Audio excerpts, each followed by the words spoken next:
Good morning বন্ধুরা, welcome back to my channel. আশা করি তোমরা সবাই ভালো আছো, আমিও ভালো আছি। আজকে হলো মার্চ মাসের 30 তারিখ রবিবার, আর এখন বাজে সকাল 8:30। বাবু দেখতে পাচ্ছ নিচের বাবার সাথে ঘোরাফেরা করছে। সকালবেলা ওকে দুধ খাইয়ে দিয়ে নিচে পাঠিয়ে দিয়েছি। রোজ সকালবেলা ও ঘুম থেকে উঠে দুধটা খায়, আর এটা হচ্ছে আমার প্রথম কাজ ওকে খাওয়ানো।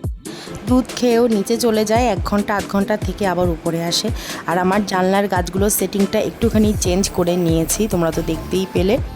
এরপরে চলে আসলাম রান্নাঘরে। মেয়েদের তো এই রান্নাঘর থেকেই আসল দিনটা শুরু হয়। তো আজকের ওয়েদারটা কেমন একটা যেন মেঘলা দেখতে পাচ্ছি সকাল থেকে। রান্নাঘরের কাজকর্ম শুরু করার আগে আমি চিয়া সিডটা ভিজিয়ে রাখবো। এটা আমি ওভারনাইটও সোক করতে পারি, কিন্তু ওইভাবে খেতে না আমার খুব একটা বেশি ভালো লাগে না। তো সেই জন্য 5-6 মিনিট কি 10 মিনিট আমি ভিজিয়ে রাখি। এটা আগে ভিজিয়ে রেখে কিছু কাজ সেরে নেব, বাসি কাজকর্ম যেটুকু থাকে সেগুলো সেরে নিয়ে ততক্ষণ এটাও ভিজে যাবে, তারপরে এটাকে আমি খাবো। এইভাবে খেতে আমার বেশি ভালো লাগে। আর ওভারনাইট রাখলে কি হয়, দানাগুলো একটু বড় বড় হয়ে যায় না, আমার খেতে অসুবিধা হয়, যেন কেমন একটা বমি ভাব পায় এরকম মনে হয়। তো সেই জন্য আমি সারা রাত এটাকে ভিজাই না, সকালবেলা 10-15 মিনিট ভিজে তারপরেই খাই। আর রান্নাঘরের গ্যাস ওভেনটা একটু ভালো করে মুছে নিচ্ছি। এটা রাত্রেবেলা মুছেই আমি রাখি, শুতে যাওয়ার সময় সব রান্নাঘরের কাজকর্ম সেরে মুছে টুছেই যাই। কিন্তু সকালবেলা উঠে একটু না মুছে নিলে না ঠিক যেন ভালো লাগে না, কারণ রাত্রেবেলা কত রকম পোকামাকড় টিকটিকি কত কিছু হাঁটে হয়তো এর উপর দিয়ে। তো তরকারি ফরকারি অনেক সময় আলু একটা দুটো পড়ে যায় গ্যাস ওভেনের উপর, সেটা আবার তুলে তো খাবারের মধ্যেই দিই, মানে সেই কড়াইয়ের মধ্যেই দিই। তো সেই জন্য আরেকবার ভালো করে আর কি মুছে নিই। কর্তামশাই কালকে কিছু মশলাপাতি নিয়ে এসছে রাত্রেবেলা, তো তখন রাত্রেবেলা আর ঢালিনি। তো সকালবেলায় ওগুলোকে সব জায়গার মতন আর কি যার যার কৌটার মধ্যে ঢেলে রাখছি। সকালবেলা খাওয়ার জন্য পটল আলুর তরকারি করছি। এটা দিয়ে শ্বশুরমশাইকে রুটি দিয়ে দেবো, কর্তামশাই আর বনি এ দিয়ে ভাত খেয়ে নেবে। একদিন আগে যে মামাবাড়ি গেছিলাম, তো সেখান থেকে মা লাউ তো দিয়েছে এবং তার সাথে সাথে 2খানা বেলও দিয়েছে, মামাবাড়ির গাছের বেল। তো বেলগুলো ছোট ছোট কিন্তু বেশ মিষ্টি। তো বেলের সব পাল্পগুলো বের করে রেখেছি, এই দিয়ে পানা বানাবো। আজকে মটর ডাল করব, সেই জন্য গতকাল রাত্রেবেলা মটর ডালটা ভিজিয়ে রেখেছিলাম। তবে এতটা ডাল রান্না করব না, কিছুটা ডাল আমি বেটে রাখবো বড়া খাওয়ার জন্য, আর কিছুটা রান্না করব। এখানে কিছুটা কাঁচা লঙ্কা আমি আলাদা করে রেখে দিয়েছি, ফ্রিজে বেটে রাখবো। আর এর মধ্যে থেকে পাকা লঙ্কাগুলো আর কি বেছে রেখেছি লাল রঙের, এগুলো বেটে রাখলে না তরকারিতে দিলে কালারটা বেশ ভালো হয়। টেবিল মুছে নিয়ে বেলের পানা বানাচ্ছি। আর বেলের পানা বানাতে গেলে সবথেকে বড় ব্যাপার হচ্ছে বেলের দানাগুলোকে আলাদা করতে হয়, না হলে আমার মেয়ে একদমই খেতে পারে না। তো দানাগুলোকে যতটা সম্ভব হাত দিয়ে বেছে বেছে তুলে রাখছি। এরপর পানাটা পুরোটা বানিয়ে নিয়ে একটা বড় ছাঁকনির সাহায্যে গ্লাসের মধ্যে ছেঁকে তারপরে দেব। এরপর চিনি অ্যাড করে একটুখানি মেখে রেখে দেবো, যাতে চিনিগুলো একেবারে গলে যায়। চিনিটা মাখিয়ে রেখে আমি চিয়া সিডটা খেয়ে নেব, কারণ 5-10 মিনিট হয়ে গেছে, এতক্ষণে ঠিকঠাক মতন চিয়া সিডটা ভিজে গেছে। দেখো আমি পানাটা বানিয়ে নিয়েছি। এইবার এটা বড় ছাঁকনির সাহায্যে ভালো করে ছেঁকে নিয়ে তারপরে মেয়েকে দেবো, এবং কর্তার জন্য একটা আলাদা গ্লাসে রেখে দেবো।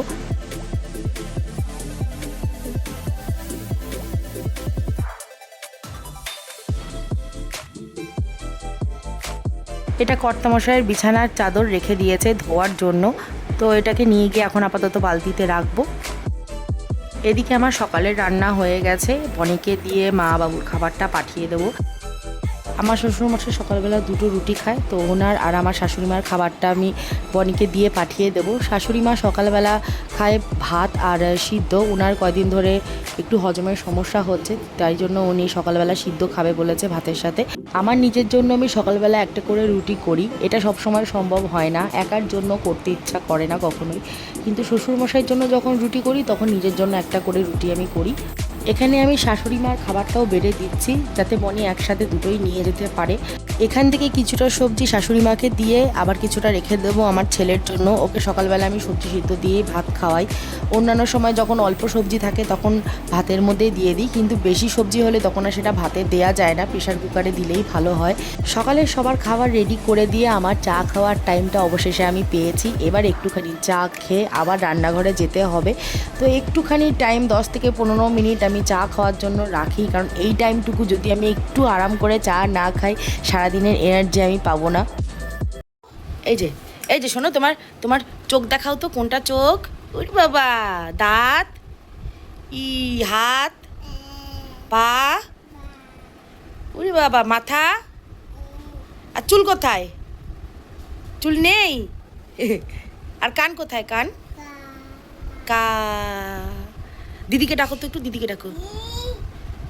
আর বাবাকে ডাকো, মাকে ডাকো, আর ঠাম্মিকে ডাকো। ওই এটা কঠিন তো, উচ্চারণ করতে পারে না। দাদুকে ডাকো তো, রাজু। আরেকবার ডাকো দাদুকে জোরে। চা খাওয়া কমপ্লিট করে আমি বাবুকে ভাতটা খাইয়ে দিচ্ছি। এটা করতে আমার বেশ অনেকটা টাইম যায়, প্রায় আধা ঘন্টা বলতে পারো। তো আধা ঘন্টা আমি ওকে বসে বসে এরকমভাবে খাওয়াই, তারপর আমি আবার রান্নাঘরে যাব রান্না করতে।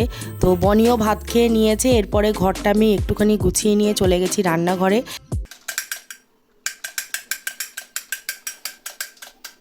এটা ঘুরাও, এটা ঘুরাও, ঘুরাও। এই তো শিখে গেছে। ও বাবা নাচে।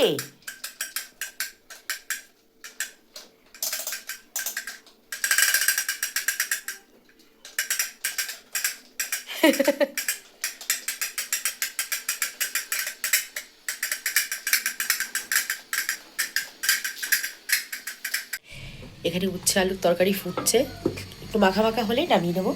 আর এখানে ডাল বেটে রেখে দিয়েছি।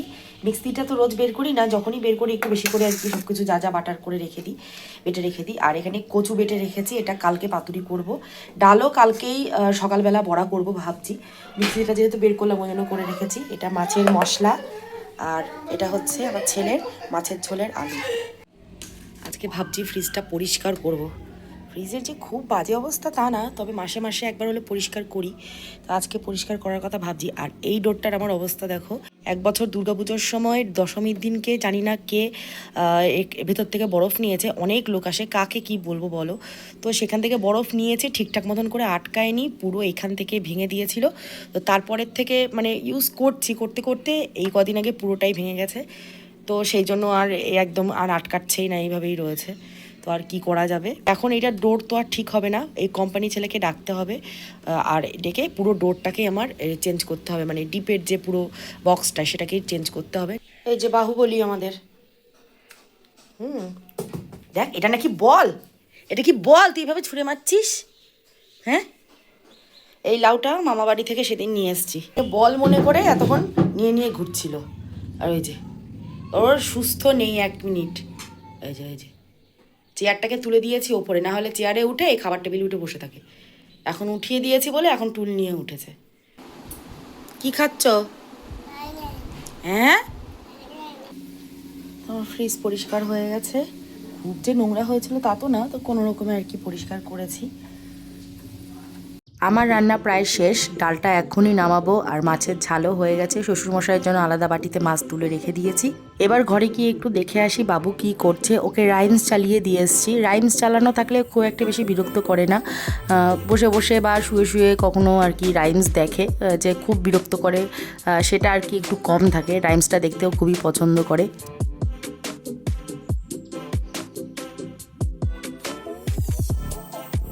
গুড ইভিনিং বন্ধুরা, এখন বাজে সন্ধ্যে 5:30। বনি রেডি হচ্ছে, ও যাবে ওর একটা বান্ধবীর সাথে মেলাতে। আমাদের এখানে বারুণী মেলা শুরু হয়ে গেছে। এদিকে বাবু ঘুম থেকে উঠে গেছে, আর ঘুম থেকে উঠেই দুষ্টুমি ওর শুরু হয়ে গেছে। ও যে সারাদিনে এত দুষ্টুমি করে যে তোমাদের আর কি বলবো। দেখো এই এসির রিমোট, টিভির রিমোট, এই দুটো রিমোটের ওপর যেন ও একটা অবসেস থাকে সবসময়, এইগুলো নিয়েই ওকে খেলতে হবে। আর এইগুলো যদি ওর হাতে থেকে নিয়ে নেওয়া হয় ও খুবই আর কি রেগে যায়, চিৎকার চেঁচামেচি করতে থাকে, কখনো কখনো জিনিস ছুঁড়েও ফেলে দেয়। এই জিনিসগুলো আমি ওর মধ্যে দেখেছি।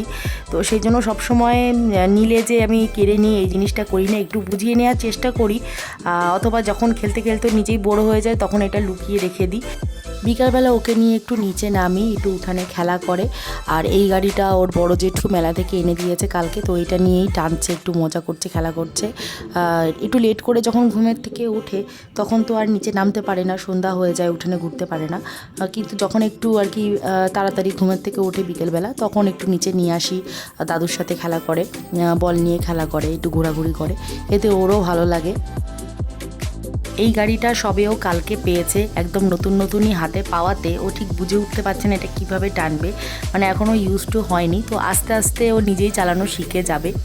তো এটাকে নিয়ে দেখো টেনে এখন রাস্তার দিকে নিয়ে যাচ্ছে। আমার এই জিনিসটাই সবসময় ভয় করে যে রাস্তাতে বড় বড় গাড়ি চলে, তো খুবই চোখে চোখে রাখতে হয় আর কি ওকে, নিচে মানে যেই নিয়ে যাক ভীষণই ওকে চোখে চোখে রাখে যাতে রাস্তায় না চলে যায়। সন্ধ্যা হয়ে গেলে হাত মুখ ধুয়ে উপরে এসে খাবারটা রেডি করে নেব। ওকে আজকে ছাতু আর মুড়ি দেবো। এক এক দিন এক এক রকম দেওয়ার চেষ্টা করি, কখনো মুড়ি গুঁড়ো দিয়ে দুধ দিয়ে খায়, কখনো মুড়ি দিয়ে ছাতু দিয়ে খায়, কখনো স্যারেলা, কখনো কর্নফ্লেক্স, তো এটা ঘুরিয়ে ফিরিয়ে ওকে দিই খেতে। এরপর সন্ধ্যা দিয়ে 1 কাপ চা করে নিয়ে আসলাম নিজের জন্য, আর আমার চায়ের সাথে ওকে একটা বিস্কুট দিতেই হবে। তো দেখো আমি যেভাবে বিস্কুট ডুবিয়ে খাচ্ছি ও খাচ্ছে, আবার মাঝে মাঝে চাটা একটু ঝেড়েও নিচ্ছে বিস্কুটের থেকে আমাকে দেখে দেখে। তো এইভাবেই আর কি দেখে দেখে আর কি যা করি তাই করে ও। তো বাচ্চারা এরকমই, যাকে যেটা দেখে সেটাই আর কি কপি করে।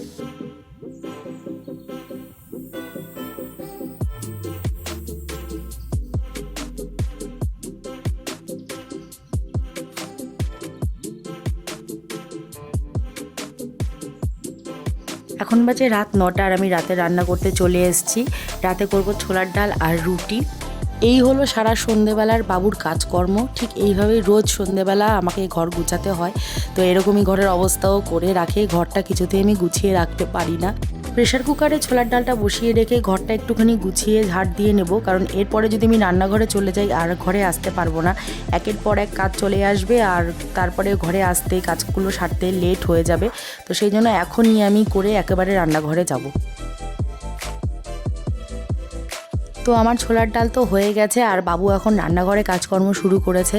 ঘরে আর কাজকর্ম করতে পারছে না, যেহেতু ঘরদোর পরিষ্কার করে দিয়ে আমি রান্নাঘরে এসেছি। ঘরে আর একাও থাকবে না, আসলেও বেশিক্ষণ সময় একা একা থাকতে পারে না। একটু টাইম থেকে ও বারবার শুধু আমাকে অথবা ওর দিদিকে খুঁজতে আসে। রান্নাঘরে যদি থাকি তো রান্নাঘরে যায়, ঘরে থাকলে ঘরে যায়। বেশি টাইম ও একা থাকে না, এই জিনিসটা আমি ফলো করেছি।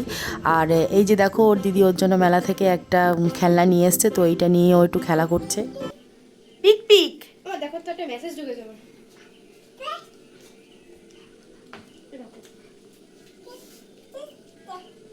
এরপরে রুটিগুলো করে নেব। সবার আগে শ্বশুর শাশুড়িমার রুটিগুলো করব। ওনাদের যেহেতু একটু টাইমলি খাওয়া দাওয়া করতে হয়, তো একটু আগে আগেই দিয়ে দিতে হয়, সেই জন্য ওনাদের 5টা রুটি আগে করে নিয়ে তারপর আমাদের রুটিগুলো করব।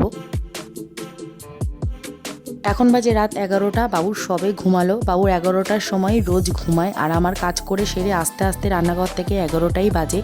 এবার আমি একটুখানি ক্রিম মেখে চুল টুল আশ্রয় নেব, কারণ সারা দিনে এগুলো করার টাইম হয় না। তাছাড়া রাত্রে শোয়ার আগে একটু গুছিয়ে গাছিয়ে আর কি শুলে পড়ে, তখন নিজেরই যেন একটু ভালো আর কি অনুভব হয় ভেতর থেকে, আর রিল্যাক্স লাগে। সারাদিন আমার যতটাই ব্যস্ততার মধ্যে কাটুক না কেন, রাত্রেবেলা শোয়ার আগে অবশ্যই আমি চুল আশ্রয় এবং ক্রিম মেখে শুই। আর এখন যেহেতু গরম পড়েছে, এসিও চলে, তো সেই জন্য স্কিনে টান ভাবও ধরে, তো মাস্ট আমাকে ক্রিম তো লাগাতেই হয়। এবং শুধু আমি না, বাবুকেও রাত্রেবেলা ঘুম পাড়ানোর আগে ওয়াইপস দিয়ে মুখ মুছিয়ে ক্রিম মাখিয়ে তারপরেই ঘুম পাড়াই। আর আমি এই হিমালয়ের বেবি ক্রিমটা ব্যবহার করি। তো এটা শুধু আমি না, আমাদের ঘরের সবাই ব্যবহার করে। তো এইটা মা আমাদের দেয়। হিমালয়ের জিনিসই আমরা বেশি আর কি ব্যবহার করি।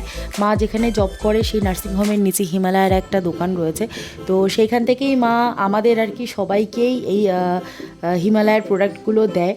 আর বেবি ক্রিমটা অবশ্যই ভালো, বাচ্চাদের জন্য যেটা ভালো সেটা বড়দের জন্য তো অবশ্যই ভালো হবে। তো সেই জন্য একেবারে বড়টাই এনে দেয় যাতে আমরা সবাই ব্যবহার করতে পারি, এবং এই ক্রিমটা সত্যি খুব ভালো। রাতের বেলা আর একটা বিশেষ কাজ আমি করি, যেটা হলো বাবু ঘুমানোর পরে বাবু সারাদিনে কোথায় পড়ে গেছে এবং কোথায় লেগেছে, ব্যথা পেয়েছে, সেই জায়গাগুলোতে একটু বোরোলিন লাগিয়ে দেয়া। কারণ ও যখন জেগে থাকে তখন এগুলো কিছুই লাগাতে দেয় না, মুছে ফেলে, খেয়ে ফেলে। এই জন্য রাতের বেলা যখন ও নিশ্চিন্ত মনে ঘুমায় তখনও আমিও নিশ্চিন্ত মনে এই কাজটা করি, যাতে সঠিক জায়গায় আমি সঠিকভাবে বোরোলিনটা লাগাতে পারি আর ব্যথাটা আর কি ঠিক হয়। তো চলো, দেখতে দেখতে একটা পুরো দিন কেটে গেল, আর তোমাদের সাথে শেয়ার করলাম আজকে সারাদিনে কি করলাম না করলাম। তবে আমার দিনের ম্যাক্সিমামটা আমার ছেলের সাথেই কাটে। বনি যেহেতু এখন একটু বড় হয়ে গেছে, ওর একটা নিজস্ব আলাদা দুনিয়া আর কি হয়েছে, বন্ধুবান্ধব, স্কুল পড়া, তো সেই জন্য ওর সাথে টাইমটা আমার এখন একটু কম কাটে, কিন্তু যখন কাটে ভালো কাটে, কোয়ালিটি টাইম বলতে পারো। সেই জন্য আমার ভিডিওতে বনিকে কম আর বাবুকে তোমরা বেশি দেখতে পারো। আজকের ভিডিওটা যদি তোমাদের কিছু ভালো লেগে থাকে, please do like, comment, share and subscribe. সবাই সুস্থ থেকো, হ্যাপি থেকো, দেখা হচ্ছে পরে ভিডিওতে। চলো, টাটা।